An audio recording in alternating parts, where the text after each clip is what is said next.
Hi everyone, this is MN668 journal entry number 9. This week I'm going to talk about a patient that was seen for panic attacks.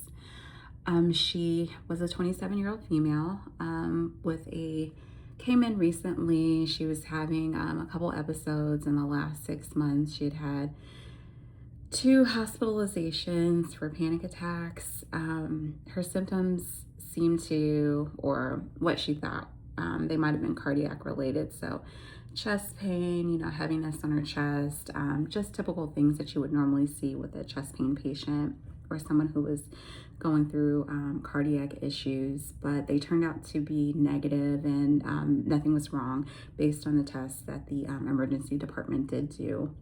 But she did report that she was experiencing, these symptoms when she does have panic attacks. And she said that the episodes, they peak like after a minute or two, but they last for 10 to 20 minutes.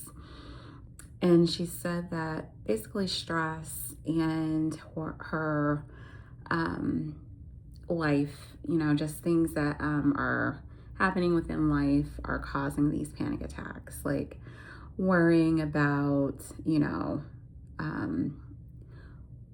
family issues, things at work, just normal things that we normally worry over. And it seems like it's taking a toll on her, to the point where it's causing her to even have fear of being out in public, where she's like avoiding certain places, just because certain public spaces are triggering panic attacks, whether it's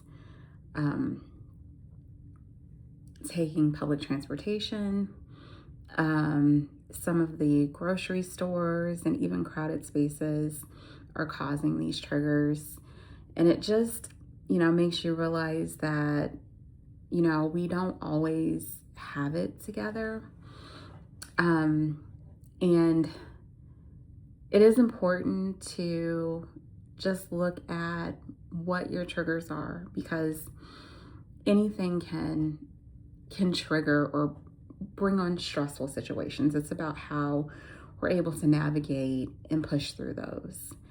And it was really important for her to get like a hold of it, to look at relaxation techniques. She was even referred for therapy, but just looking at ways to get this under control, because we didn't want it to get to a point where it was affecting her daily activities to an extreme point where she wasn't able to fully function with normal life. And right now it's a pivotal moment where we can kind of turn the clock and look at relaxation techniques, look at, when I notice these triggers are happening, what techniques do I have if I don't have like a PRN medication, or if I don't, if I don't have like an extra something to help me just kind of relax, like what relaxation techniques can I use, so that I'm still able to function and live through, daily activities. And while her case did, I'm not going to say it seemed extreme. It wasn't necessarily extreme, but it definitely, was eye-opening, because this could happen to anyone.